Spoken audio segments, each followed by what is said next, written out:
E no quadro Retratos de hoje, Pandemia 2020, você vai acompanhar com a gente como começou a guerra política em torno do coronavírus. Afinal de contas, por que tanta diferença nas ações de combate a essa doença em todo o país, né? Cada canto um jeito diferente. Porque as autoridades não se entendem na hora de orientar o tratamento imediato da doença, ou precoce. O Alexandre Mendonça mostra pra gente um pouco mais dessa história em mais um episódio da série Retratos. Você vai acompanhar agora um retrato de 2020, o ano que marcou a pandemia do novo coronavírus e que fez o mundo inteiro se questionar: o que de fato aconteceu?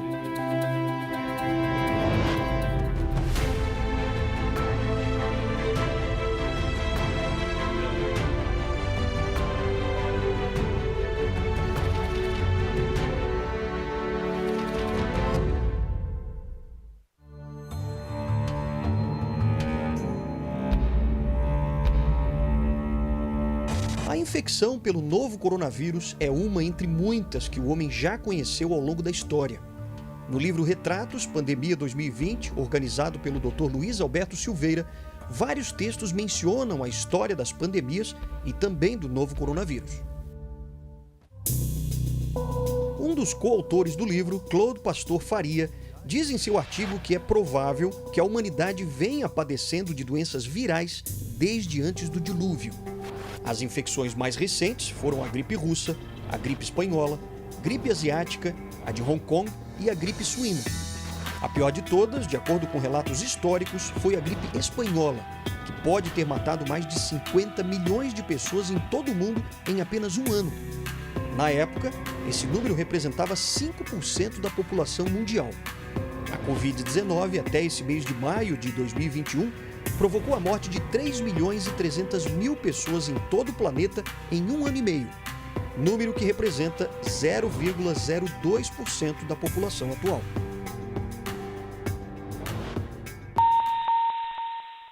Essa doença ela é grave, perfeito? Principalmente ela tem consequências pós-doença. Mas é uma doença cuja letalidade não é muito alta, né?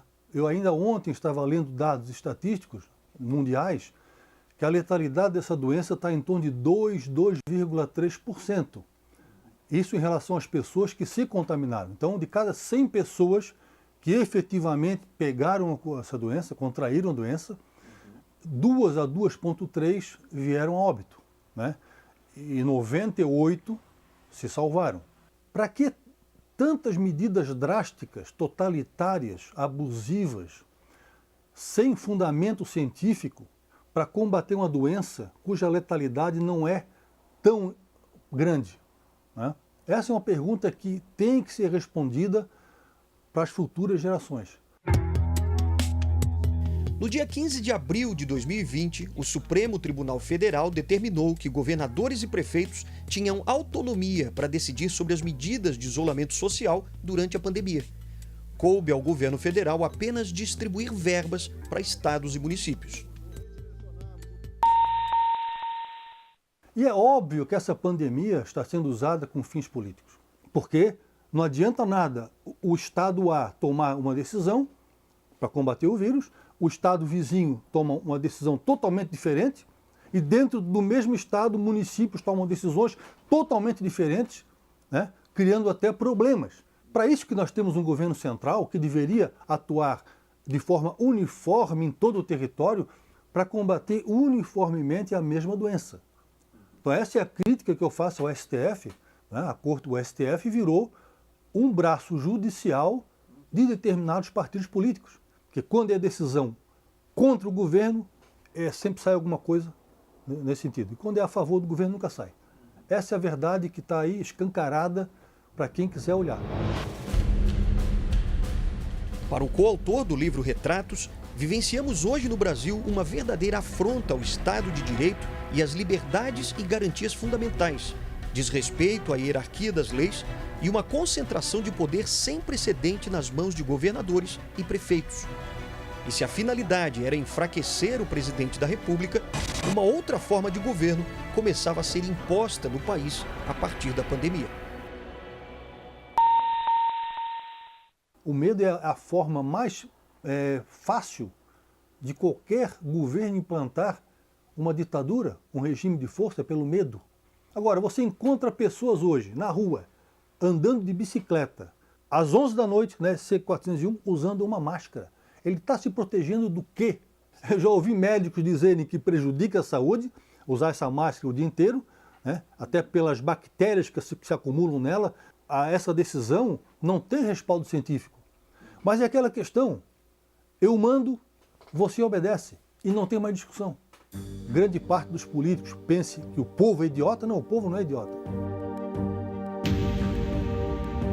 Claude Faria vem estudando há anos aquilo que se chama de globalismo, um tipo de governo único, encabeçado pela China, que pretende impor políticas sociais de igualdade entre toda a população do mundo, com a ajuda de partidos socialistas e comunistas. O problema, segundo o autor, é que esse tipo de controle social, até hoje, só distribuiu a miséria e retirou a liberdade das pessoas, como acontece em Cuba, na Venezuela, na própria China, Coreia do Norte e, mais recentemente, na Argentina.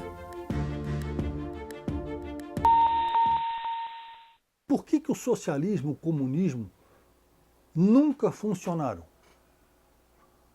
Porque toda política totalitária e igualitária, tá certo? Ela viola um princípio básico da natureza humana, que é cada pessoa buscar o seu maior benefício, a sua realização pessoal. No regime comunista isso não existe, né? As pessoas são comandadas pelo Estado. Então o Estado fala, você vai ser padeiro, você vai ser pedreiro, você vai ser agricultor, mas a pessoa fala, mas eu não quero ser pedreiro. Não, mas para o bem do Estado, você vai ser um pedreiro. Então o globalismo é mais ou menos isso. Eles querem conformar a humanidade a um conjunto de ideias que eles acham que são boas para nós, sem nos consultar. Nós estamos vendo isso diariamente. É controle social puro, na veia, né? O que leva um prefeito, por exemplo, a decretar um toque de recolher numa cidade das 9 da noite até as 6 da manhã, ninguém pode sair de casa. Isso é um controle social para ver até que ponto o povo obedece. Para o coautor, o que acontece hoje está descrito no livro The Great Reset, ou O Grande Reset, publicado no ano passado pelo presidente do Fórum Econômico Mundial, Klaus Schwab. Nesse livro, ele deixa clara a política desse grupo que ele representa, de querer praticamente começar a história da humanidade do zero. Apagar tudo que a civilização ocidental construiu até hoje e começar do zero. Tá certo? Isso está no livro escrito pelo presidente do Fórum Econômico Mundial. Não é conspiração, não sou eu que estou dizendo, basta comprar o livro e ler, está lá.